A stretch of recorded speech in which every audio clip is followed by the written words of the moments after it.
capital now. Lieutenant Governor.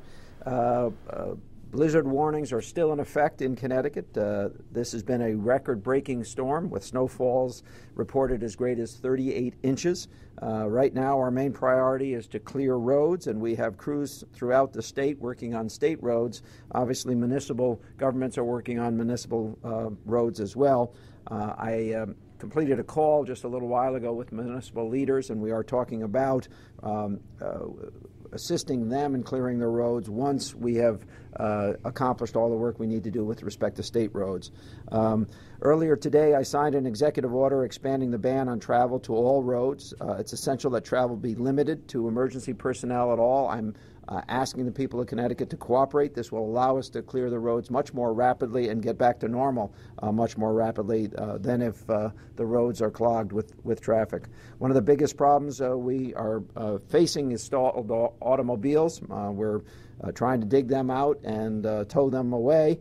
And we certainly don't want to see other people get caught in snow drifts at this time. So please stay home.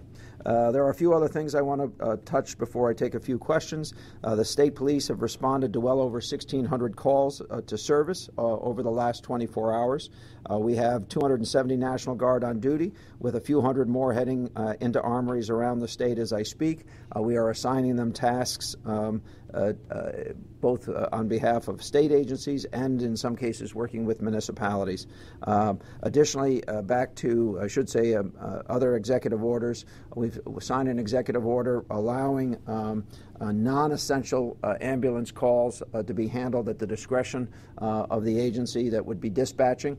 If it's not an essential call and the area can't be reached, then they can put that off. On the other hand, with respect to other calls, they can use 4x4 vehicles to respond when they know that ambulances would not be able to respond. A few other things I just want to point out. We have 40,000, actually 39,000 customers, primarily in the southeastern portion of the state, without power by CL&P. They are massing resources in that portion of the state. They will give you a full report at this evening's briefing on the progress that they're making and the number of resources that they've been able to set up. They've set 2 additional staging areas, one in Hammonesset Park and one at the Speed Bowl as well. And as the winds subside and as roads get cleared, restoration work will begin in earnest. 2 things. Citizens, please clear vents, particularly side vents on houses.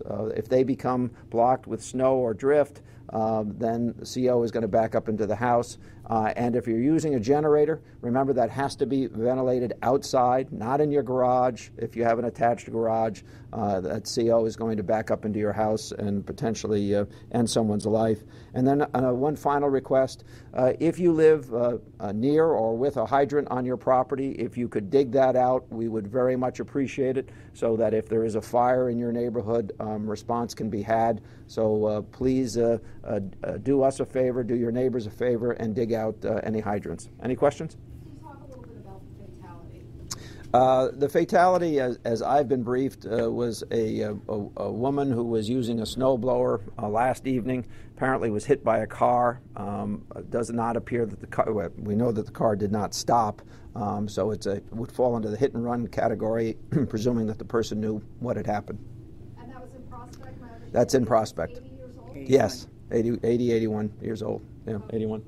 Okay, and then can you talk more about what the hospitals have been seeing? My understanding is there are a lot of cases of hypothermia, situations like that. There have been cases of hypothermia reported, whether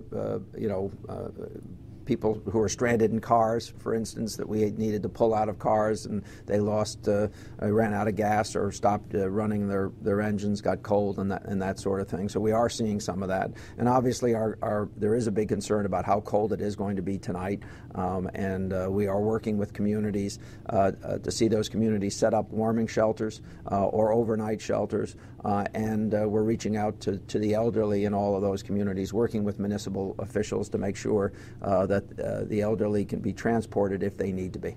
Can you talk about the number of stranded cars and things like that? I don't have a number for you. We know on the municipal level, there are a lot of them. As I was driving to this building today, there were 3 on the corner of Capitol Avenue in one intersection. On the highways, that has been a problem, but they appear to be making some real headway on that issue as I speak. Do you know of any roadways right now that are effectively impassable because of cars that are stalled or anything like that? But there are many roads in the state of Connecticut that are impassable because of stalled cars or the accumulation of snow, and that's going to be a priority for both municipal government and state government throughout the remainder of the day, and as it will be for days to come, because even our clearing on the highways is not our full clear. This is to get lanes open. At some point, we'll go back to a deal with breakdown lanes and to clear bridges in their entirety. This is going to go on for a number of days. This will not all be done today.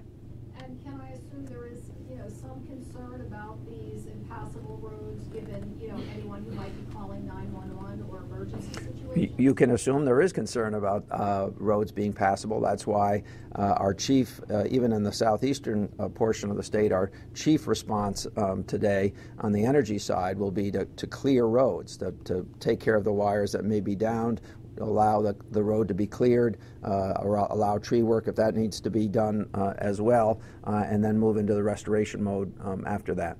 Okay, also, this was originally scheduled for 12. Can you just talk about why you bumped it up? Well, because we wanted to get some of this information out, and particularly about staying off the roads, as well as we are concerned about CO backing up into houses, either from generators or from folks not clearing vents. It's very important. Many gas systems are side vented, and if they become overcome with snow, that CO stays in the house. Okay. Is there an estimate of when that travel ban might be lifted? I know it's probably hard to... I would expect that we'll keep the travel ban in place through today. Again, the purpose is to do our best to encourage people to stay home and stay off the road. Okay. When will your next briefing? We will have a 6 o'clock briefing.